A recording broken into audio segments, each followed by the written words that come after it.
Um, yeah, so this will go on YouTube after a few days, and so any of these past workshops are definitely on YouTube also, just under Blomquist Hill. And so if I reference, I start talking about this, and I'm like, okay, well, if you want further information about that one or that subject, go to that workshop, emotional intelligence or coaching or boundaries. I have one with parenting and boundaries, so we'll talk a tiny bit about boundaries and values, and so there's lots more in some of those. But today it's kind of like what time means, what values are, and how to do that with your family, parent time, child time, family time, individual one-on-ones. I mean, there's all these things, and of course then we're in COVID, so there's some things that we've had to adjust with our value system, and so this is a good way to reevaluate, I guess, that. And so these were kind of I had these subjects kind of lined up for the year, and the year didn't go the way that we all thought that it was, so of course. So it's this is a great month to have this going, because we're in COVID now 7 months plus, and so when we get into a 6+ time frame, 6 months plus, we have to adjust our time and our values. So we'll go through that. So let me get to the button here. So a little bit about our benefit, of course. You've seen this. If you have the benefit, anybody can watch these. Anybody can watch them on YouTube. You can forward them to anybody that you see fit, and anybody that has the benefit. Of course, these are a little lineup here. So we are doing in-house counseling in some areas on some days. So we are doing face-to-face again. So crisis line, we have 24/7. So reach out to some of these things if you need them. So highly effective families. So Covey, and this is just like a little list of like a combination of things. Stephen Covey, he's in my top 5 authors. So I have these top 5, and so I can't be like top books, no, because there's multiple books for each one. Gottman and Brene Brown, Daniel Siegel, I did Brainstorm a month or so ago. Stephen Covey is in there. So, of course, 7 Habits for Highly Effective People. This one's just first things first. This is the time. This is the time one, for sure. I mean, there's a lot in there. And then there's 7 Habits of Highly Effective Families. And of course, I have like multiple copies of his stuff, because you can find them used everywhere. You find them for $1 at DI or wherever. But so I have multiple copies of principle-centered leadership, because I pick those up everywhere. So you can get any of these relatively cheap to go into your collection. And I referenced all these books every time I do a workshop. It's like a book review, kind of, several books together. But so it's all research-based stuff or books, or and so here's one question that he asks, as an individual, what one single thing could you do regularly to make a big change in your life? But let's go up with, what's one big single thing that we could do as a family, or a partnership, that would really change your life, that lines up with your value systems? And that's what we're going to talk about, is your values too. But what would be one big thing, one big change? And it says big, but it's almost like the little changes, the 10 minutes a day of shifts, are what actually makes really big changes. But I always start with 10-minute things. So 10 minutes of organizing, 10 minutes of this, 10 minutes of that, each day of something different. So, so number 2 is like, okay, here's this connection. What are hot topics? I'm going to go over that. A family mission statement and your top 5 values. I'm going to go over that. Family one-on-one. So I call it boss time with my kids. In therapy, if you ever bring your kiddos to me, I will make them the boss. I will put the time as their boss too, because time, here's boss time. Here's 10 minutes, and I'm going to let you do anything you want for 10 minutes under these very small limits, like you can't hurt yourself for others. But so there's boss time, and I do that in play therapy. Kids respond to power. They need power when they don't have very much power. So and then the next ones, I call it mandatory family fun. That's dinner time. That's, bowling, whatever you do as a family, it's mandatory family fun. It's just mandatory, but it's family fun. So that's scheduled. Family dinner is scheduled. Family dinner is a mandatory family fun kind of idea. I always have each kid be in charge of a night, or just because statistically in my family studies degree, lots of family studies and lots of research on the family. And we know the family dinner is just up there in the top list of things that you can do to really make a big change. Family dinner statistically just shows so much more connection, and successful families have dinner together. So yeah. And the thing is, with COVID, what has happened, right? We've definitely spent a lot more time together. We've been forced to, at first it's like, I didn't go to a restaurant for like 3 months, right? Or 6, and then it's like, here's 6 months, like, oh. So we really were forced to do some more of that. And then now it's like, oh my gosh, we're juggling so much more, and we're home more, but we're juggling way more. So it gets complicated. So clean up your environment. I'll talk about that, and balance. We have to clean up the environment, and there's 9 environments in our world. So we clean up something. I mean, not literally, but really physically, mentally, socially, we clean it up. We have to clean up our environment in those balances, in physical, mental, and social and emotional and spiritual. So we clean up that balance, okay? I mean, we clean up that environment so we can be balanced. So, here's some quotes, because we all have 24 hours in a day. That's all. We all, everywhere, we all have 24 hours a day. It's like, man, there's just not enough time in the day. Well, there is. It's just, what we are trying to accomplish or not accomplish. And when we get into burnout, we get into a lot of, multitasking. Like I said, we're juggling way more. Multitasking does not work. I've got a couple articles that are really good to read on that. So if you want more on that, I'll send them to you. Multitasking doesn't work. But here's a YouTube video. I was going to play about 3 minutes of it, but it's just better if you just watch it on your own. It only goes through the first like 4, I think, of Covey's habits, but it's the family one. So of course, habit 3 is first things first. So that's what I'm going over. I already did one on habit 5, which is on YouTube. It's seeking to understand first before you're understood, which is my ultimate favorite habit. Ultimate. It's just if we could really master that, we would be different humans and we'd have a different world. But how to seek to understand first. So take a look at that if you want that one. But this, that YouTube, it just goes over the habits in a cute video. So you can watch it as a family. You can be like, okay, let's grab this family, how to be effective family, and how do we have these new habits daily.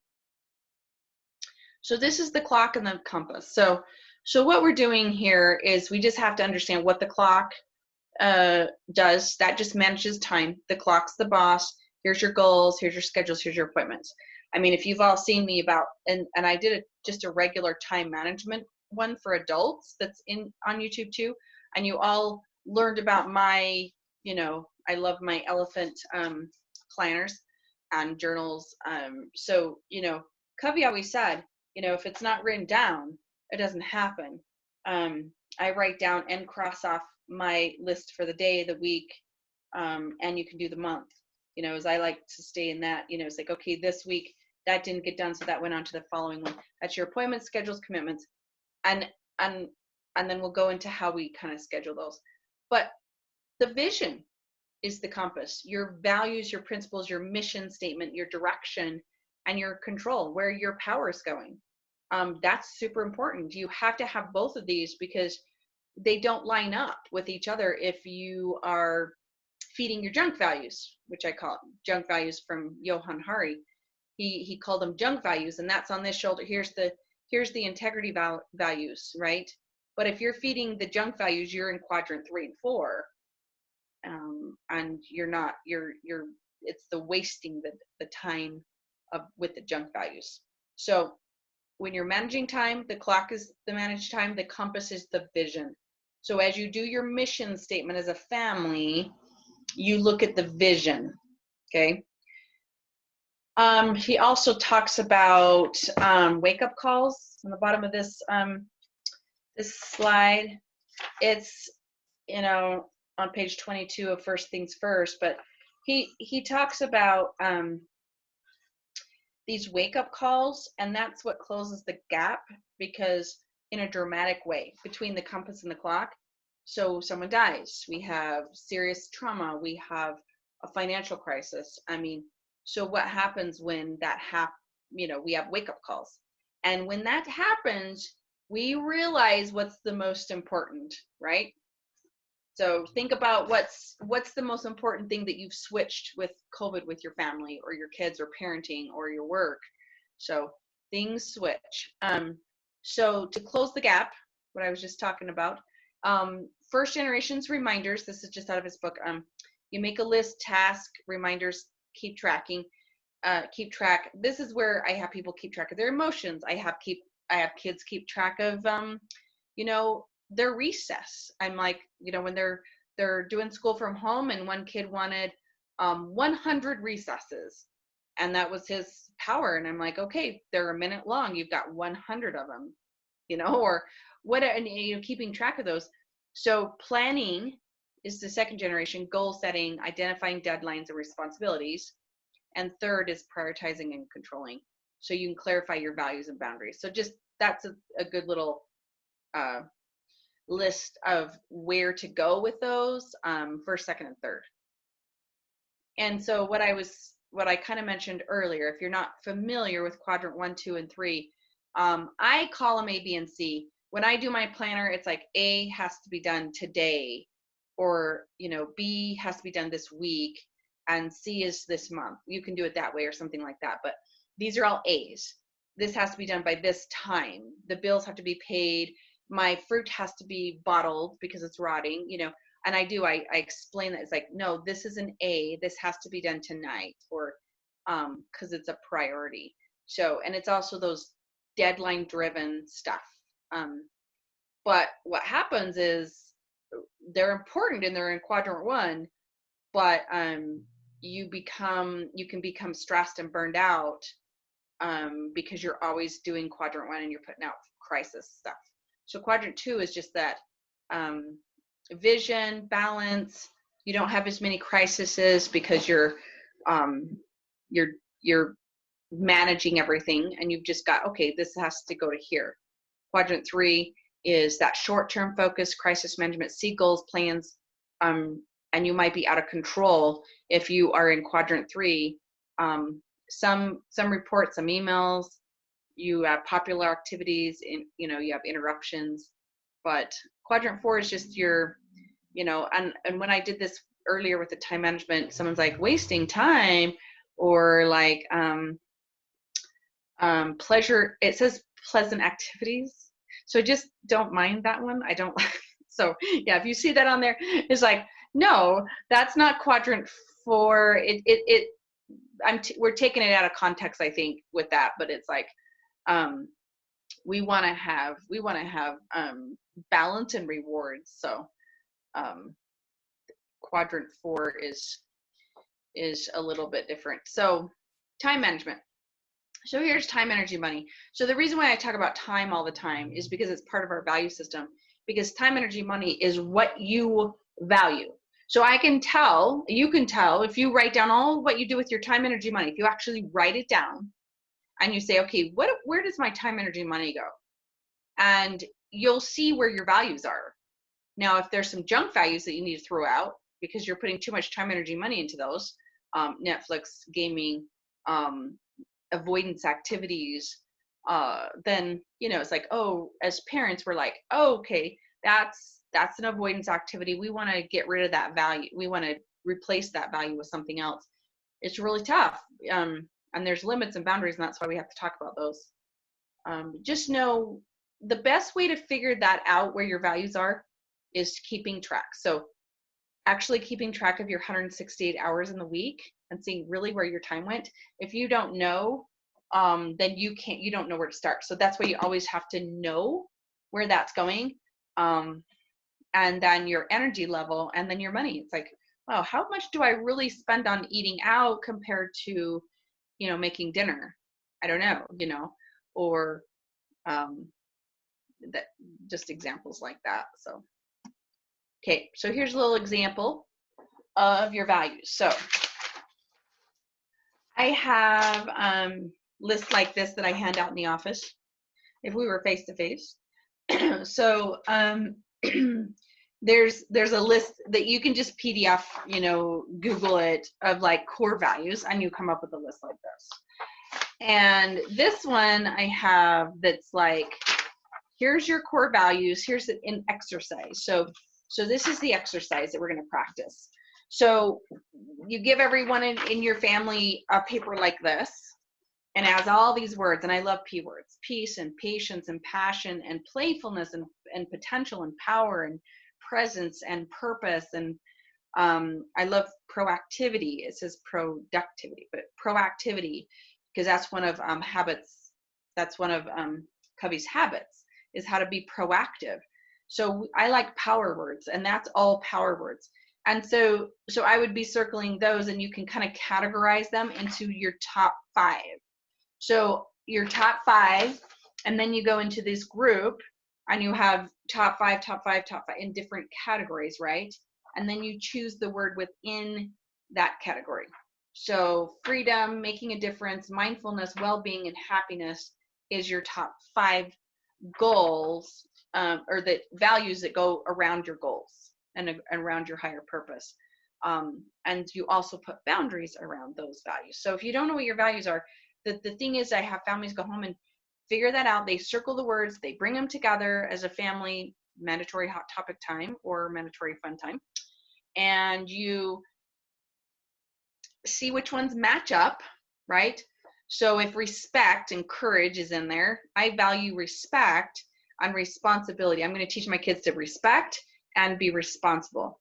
So then that would be yours. And it's like, okay, what are the kids looking at? They're into committed and open-mindedness and friends and being loyal. Okay. So you just come up with those and then put them on the fridge, and then add them to your mission statement that you can make. I mean, mission statement, I don't really go over it in this very much. It's just a mission statement. So after you found your values, say you came up with your top 5 as a family. So respect, honesty, and trust, or playfulness, or, you know, you came up with these things. And so then it's like, how do we hold those values? Well, the only way to hold values is to have a boundary around them.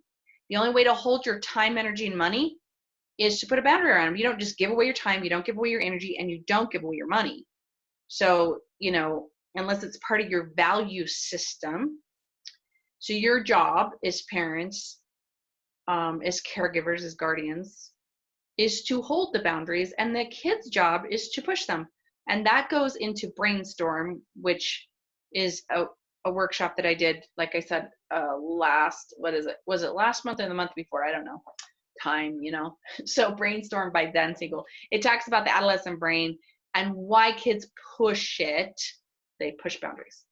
And Brene Brown also has lots of research on that. Is her gifts of imperfection in parenting. She talks about kids pushing boundaries, and it's their job to push them.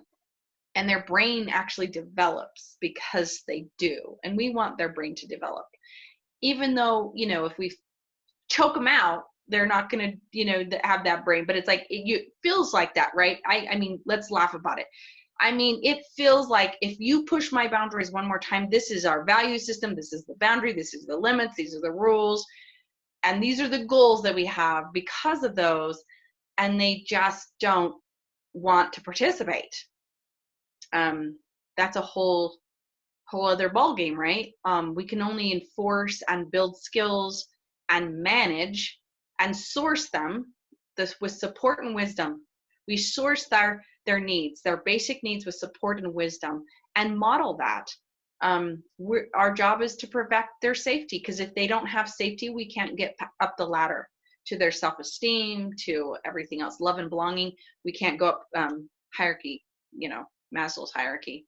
So we have to protect and preserve their safety, and that is boundaries. We have to have them. The other basic, PowerPoint about that is just Love and Logics that I did way back.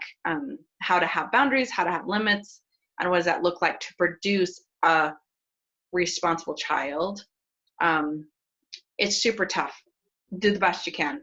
Basic needs, support, and wisdom. If you got that source, you're doing dang good. So it's like, okay, I've got some wisdom. They don't want to listen to it. I got support. I'm going to support them. And here's your basic needs. Here's your food and shelter and water, and you're good, But then we manage and correct and teach and force and protect that. So it's a big job. So you might have seen this before. So this is where the question is how do I get my kiddo to be self-disciplined? It is not motivation, because if you see this list, this is why I came up with this, and this is from partial 2 books. One, The Road Less Traveled, How to Do Self-Discipline and How to Delay Gratification. So this is just a little outline, because I really actually got tired of explaining that it's not motivation. Our kids and us, we don't have motivation. There's no such thing until we self-discipline, delay gratification, and have a reward system. Okay. So there's 3 major steps before we get to motivation. And so that's why number 1 on self-discipline is balance. Second is boundaries. Third is time, energy, and money. So I have to include this little PowerPoint, this slide into the PowerPoint, because it's so important. Self-discipline, higher purpose, right there.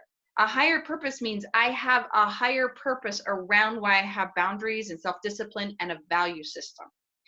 And so think about the last time you have a value system around something, how you're treated. And you've said, no, that's not okay. I don't want to be treated that way. And I don't want my kid being bullied, and they don't get to be treated that way.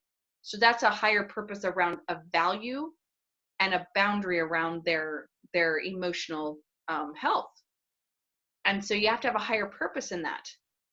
And that's how we connect at the right time, at the right place, with the right person over the right issue.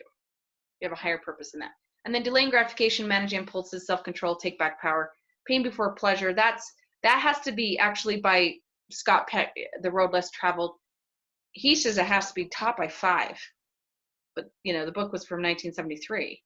I don't think we've taught this for the last 20 years very much. It's basically really definitely gone off, to the side, because I honestly, my own problem is Amazon. I want it tomorrow, and I love Amazon, and today was Amazon day, and I'm like, oh my gosh, what should I order? I need 1 or 2 or 5 or 10 more books of my hundreds. So it's I love Amazon, and I'm like, there's no delay of gratification.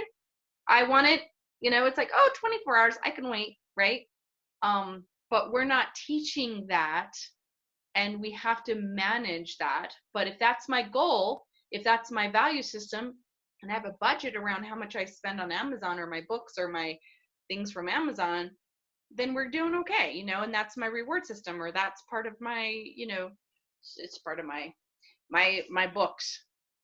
So then we have to go into a reward system. So as I talked about avoidances and distractions, when we are talking about time, This is what this is.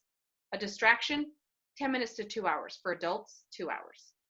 An avoidance is 2 hours plus. So we have to add that into our time. We have to reward it. We have to schedule it. We have to not do it in avoidance. So here again, the time is the boss. I set the timer. I have my little, sand thing that I flip over, my hourglass, like anything that you can, for a small child, you say, okay, when this is done in 10 minutes, or when this rings and this dings, then you get to do the dishes because you've had 10 minutes of reward. A good distraction in between homework, very crucial, in between everything. And you set the timer. So then, because we have a reward system and there's some blank spots there that you're supposed to write in your reward system, then we're motivated to do it again. We get a paycheck every 2.5 weeks. We're motivated to go to work again because we have bills to pay and we have a value system around it. So resiliency takes time and 6 stages of change. You can look that up. You can see the stages that we're in. That's a whole different class. So routine and responsibility and reassurance is your first 3 R's of a family with self-discipline, and how you do that routine. And here's the fixed program. It's called, like, here's the fixed program. This is our program. This is, I call it a project too. Here's your project. And you have to, put that reward system in on the fridge too with the family. If we eat dinner 3 days out of 7 together, then, Friday night's pizza in the living room, so that's your reward. So they know that Friday night's going to be pizza if we all eat dinner, Monday, Wednesday, and Thursday. So there's just examples, right, of just how to do a reward system. So 5 R's, here you go. Responsibility, love, and logics, routine, some more time, play, creativity, reward system, set it up. Resilience is instill hope by telling the story of hope. We need our kids and our families and all of us to have more hope. So how do we instill hope? It's a value. I feel hopeful is an emotion, but you instill hope is telling the story. Here's the hope story. I hope that we could do this. I hope that we can pull through. I think that we can, and this is how we're going to do it. So mental balance, talking about balance, I talked about that. This is a little bit more on that. Creativity, screen time, limit screen time, 10-minute distractions to 1 hour for kids, 2 hours for adults.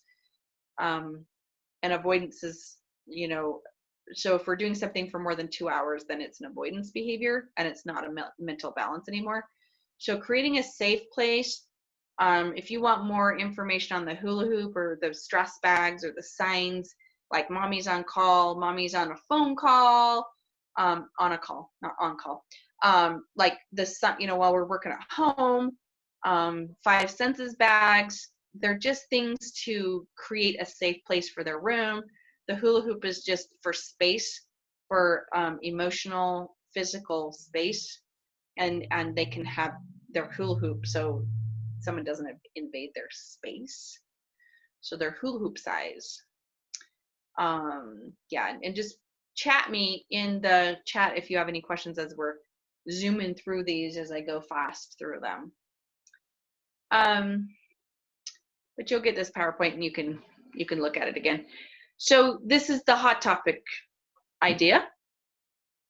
So a family, I sometimes do a jar so they can anonymously, like, write on a piece of paper, fold it up, put it in the jar. The other idea is a notebook, so everyone kind of can see, what's on there. But the notebook, you write down a hot topic, you put 5 stars next to it because it's super important. And so some kiddo says, I'm tired of Sammy taking my stuff out of my room without asking.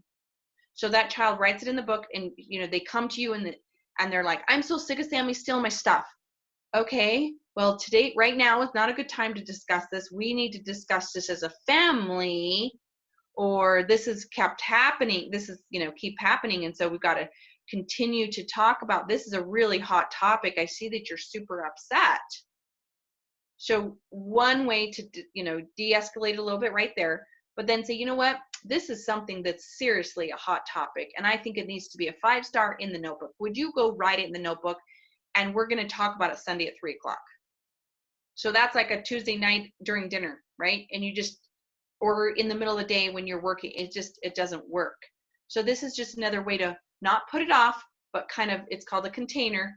Put it in the container and then open the container and get it out. So a container can be, a notebook, I do, a jar, but physical container to put it in is great. And then you actually pull that notebook out and you say, okay, 5 stars go first once a week, and it's scheduled 30 minutes, and it has to have safety rules. If anybody gets defensive and criticism and stonewalling or contempt, which is the 4 horsemen, you stop and say, okay, we're gonna have to take 10 minutes. Everybody take a 10-minute break. We're gonna do a distraction, go outside, jump around, do 10 jumping jacks, go right, go listen to music for a minute, and then come back. And then you all come back. So hope that makes sense. So in the jar, you can just pull one out and say, okay, let's talk about this and get through the jar. But the notebook's great, and you're still writing it down from the jar. You still have a notebook. But the notebook's great too, because you can really just cross it off and you can see how you've done the week before. So during the week. So so if you came to a conclusion that Sammy, since he's going into the other person's room and taking stuff without asking, that you concluded to that, say the solution was that he had to ask, or the door was locked or something. So, this child was small enough that, this other child didn't want him in their room, and it was making a mess and it was causing them stress or whatever. And so you come up with a solution. You always check in with that solution, seeing how it's going the following week, right? So it's like, oh, remember we decided that in Hot Topic that we're going to do this. So you just check in and you can cross that off the list and say, you know what, for right now, this hot topic is buried. We got it done. And then you can always check in with it later, because it's going to come up again. It probably is going to come up again. So the other one I talked about was cleaning up your environment. So you think of like 9 environments. 1, 2, 3, 4, 5, 6, 7, never mind, 7. I think I put 2 or 3 of them together in the middle. So here's your 9 environments, or your 8, your network, your work I put together. So spiritual, nature, financial, your work, your home, your relationships, and yourself. Yourself is physical and emotional. So how would you clean up your spiritual environment? How would you need to clean up your nature environment? So your yard, you're, going camping, going out into the mountains, what does that look like? So cleaning up, your car so you can go camping. I mean, there's just all kinds of things. One little drawer in your office, or in, just cleaning out the silverware drawer, right? And organizing it. That's cleaning up your environment so you can eat dinner better. So there's always a purpose in cleaning up your environment. So those little 10-minute tasks of organizing, that I call it, is actually an intervention. It's not cleaning up. It's not to clean up the silverware. It never is. It's to feel better about eating, or your health, or just having a clean drawer so you feel organized when you do go make dinner, knowing where things are. So if you're a crafty family and you want more creativity, you're going to organize the heck out of that craft closet and get everything organized so you can see it and do it. Because if you don't, then it just kind of feels, stuffy and overwhelming. So if that makes sense, hopefully, chat me if it doesn't. But cleaning up your environment is super important. And it only takes 10 minutes a day, really. So if you clean up in relationships, how do you clean up relationships? So cleaning up your financial stuff, super important as a family. And if that's one of your goals, as you're looking at your value system, is cleaning up your financial situation, whatever that looks like, then we're all going to be on the same page. So tips and recap on this a little bit. So let's see if I didn't cover anything. So your tasks are A, B, and C. Eliminate avoidant behavior. Anything over 2 hours, solid. You want to have breaks. Eliminate perfectionism. Of course, that's just The Gifts of Imperfection by Brene Brown. You can learn about that here. There's lots of family, it's like we don't need to be a perfect family. Even though I've got my sign right here, it says, remember, I should get up and get it. But remember, as far as anyone knows, you're a nice, normal family. It's hanging on my closet in this office at home. So you have a reward system, and they're scheduled. You time it. Get a timer. Get an egg timer. Get an hourglass for smaller kids. Set deadlines. Here's the deadline by Saturday at 3 o'clock. Everybody's room has to be deep cleaned, and we're going to start at 10. So you have from 10 to 3. Great. At 3, here's the reward or the consequence because it didn't get done. So it's usually like we really want to focus on rewards. We have very little consequences, but it can happen. You don't multitask. Set routines. Schedule it or it won't happen. Track your balance. So how do you track your balance? Physical, mental, social, and emotional. Get them. Track it, which is time. Track where your time, energy, money goes. You plan it. You get a planner. You plan it. You plan ahead. You clean up your environment. So know your values and higher purpose. So make sure you sit down and go, okay, family, let's do a little exercise about values. Make time your boss, and you can do your best. Just do your best. That's it. So there's Road Less Traveled. Let's see. This book is in the back of there. Where Will You Be in 5 days from today? It's not a bad little book. I had a colleague introduce it to me, and it's really like have adventures. I mean, it's a book that you can write in, So if you didn't know, have a dream, how can you have a dream? And it's awesome. Choose your mission. So mission statements. So this is why I put this in here. So mission statements, there's no specific format of writing your personal mission statement or your family one. Only you will know how to write it, but try to keep it clear, brief, and exciting. Just ask yourself, what is my calling, my life's aim? So those are 2 questions. What inspires me? And what activity or service is my core values urging me to pursue? So if you want me to type that up in the chat, I will real fast. But so simple questions. What inspires you? What activities serve your values, your core values? And what is my life's aim? So what's your family's life aim? What's your aim? So this is just, goes through all that. So that's the Where Will I Be in 5 Years book. It's a really cute book. And Road Less Traveled, Highly Effective People and Families, Covey, the YouTube, another YouTube watch there, and the one that I have in the PowerPoint. So, and that for please give me information about this book. Is that for the 5 Where Will You Be in 5 years? Is that the one you're talking about? Let's see. Yeah. So it's referenced in the back of this. If you can't see my screen, which I forget that some people are, can't see the screen, but it's Where Will I Be in 5 years by, if I say their name, Colby Zandra. So yeah, cute little book. And I like to focus, I'm a 1 week, 1 month, 3 months, because that's action in the 6 stages of change, and 6 months is full action. And after 6 months, it's maintenance. So I like to stick to 6 months, and maintenance is 6 months to 5 years. So that's Where Will You Be in 5 years. Then we have to be in maintenance for that. So it's a process for sure, and that's the 6 stages of change. But okay, any other questions? I kind of ran through those pretty good. Let's see.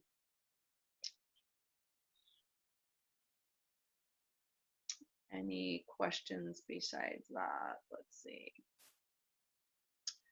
Eliminate perfectionism. So I don't have that referenced, but I will add it. I will add this into this PowerPoint slide of references. So gifts of imperfection is just Brene Brown. Letting go of who you think you're supposed to be and embracing who you are. Gifts of imperfection in parenting is only on Audible, and I love it. I've listened to it probably 12 times.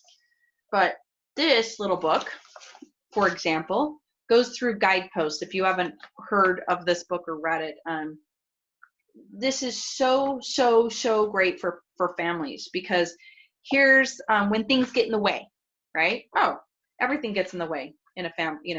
Cultivating creativity is I love, and guidepost 5, cultivating intuition and trusting faith, is my favorite, and they're all 4 pages long, so they all have a guidepost. So the other one for families, though, is cultivating play and rest. She talks about how to play. We, as a play therapist, we have forgotten how to play. So we need to cultivate that. Okay. So I'll put this, it's just, I have this referenced in lots of places, but I'll put it in this one too. How to get rid of perfectionism. I see lots of kids under lots of pressure right now. And that's the opposite of what we want them. We want them to be imperfect, and we don't want pressure. Pressure really adds to anxiety. And by the way, I'll shout out, we're going to be having anybody with the benefit has this opportunity. I'm teaching an anxiety program for adolescents and adults. It will start again in January, and you can sign up for that. You can email me, Heather. You can call Blomquist. So by the way, I am teaching an anxiety program that will be ongoing. It's a 5-week class through Zoom right now. I'm sure through January, February, March, it'll probably be Zoom, and then we'll meet in office in Murray to do the group. But it's a closed group. So any questions on that, shoot me an email at Carol, CARYL, @blomquistdale.com, or text me. And at the beginning of this PowerPoint, it has my information on it. So what are activities about for the boss time? This is what I do in play therapy. Good question, because this is what I do in play therapy. And when they come into my office, they're the boss. We do boss time for 10 minutes. I teach the parent how to do this. That means they are in charge. They get to do whatever they want. I've had a complete tissue war with 2 boxes of Kleenexes between 2 kids in my office, and their parents about died, right? I let it happen because no one was getting hurt, and the bar is you can't hurt yourself or others. So boss time is you get to be present with me or your mom or dad, and you get to do whatever you want, and you're the boss. You get to play with toys. You get to tell the parent that they get to be Sally, when, with their pets, and they get to play, or they get to go and watch. It's just boss time. It's like you're the boss, and you get to do whatever you want for the next 30 minutes. And it's amazing how much power that gives them, and calmness. So does that make sense? Multitasking. It's not good. So I'm going to say lots and lots of statistics on it. I have one article that's really good about school and multitask. So what we're doing right now is we're multitasking a lot. I Marco Polo and drive at the same time. I talk on the phone and drive at the same time. I eat and drive at the same time. It's like, it's not good. It's not good. We're working from home and we're multitasking with making lunch while we're listening to a Zoom, meeting. We're not present when we're multitasking. We're not using our frontal lobes as much. So now, with that said, I listen to podcasts and books on Audible constantly when I'm mowing the lawn, and when I'm outside working, and when I'm cleaning, and when I'm doing the dishes, all the time. I love podcasts and books because I'm just cultivating into my subconscious information. So is that multitasking? So what do you think? I don't get everybody's responses. I just get the chat. So yeah. So listen to books all the time when I'm doing other stuff. I do it all the time. So I say that's a wash. You're good. Keep on doing that. That's what I do. I tell people to do it all the time when they're walking, to do it all the time. Now, multitasking, you're on your phone while you're trying to, talk to your kid. That's tasking. Our kids need to focus on 10 minutes of something and nothing else. That's what I teach them. And I teach adults that. Just you clean for 10, you do your laundry for 10 minutes and you stop. And that's all you're doing.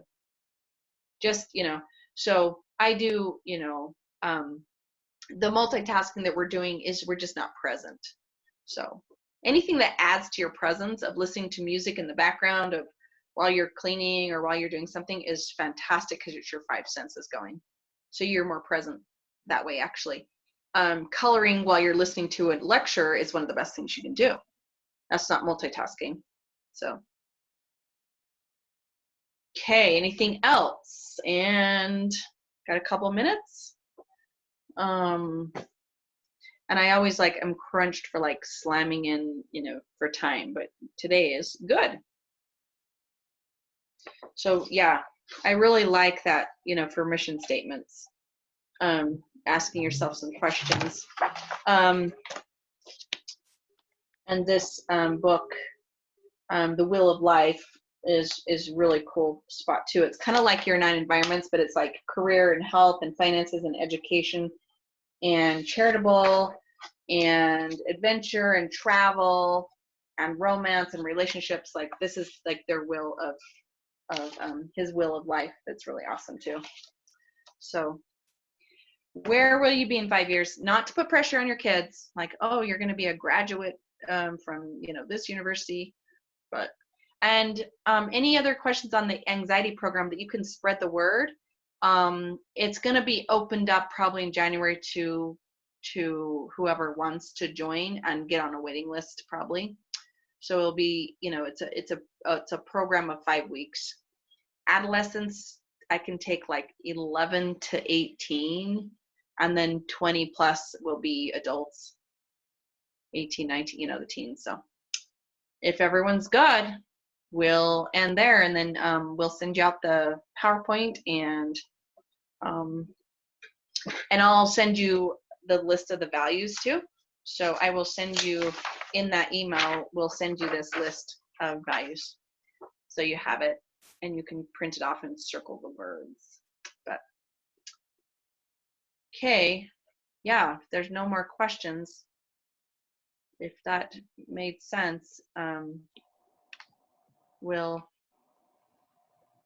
wait and see if anyone has any other questions. Doesn't look like any more coming through. Okay. All right. Thank you, everybody. Have a good rest of your week.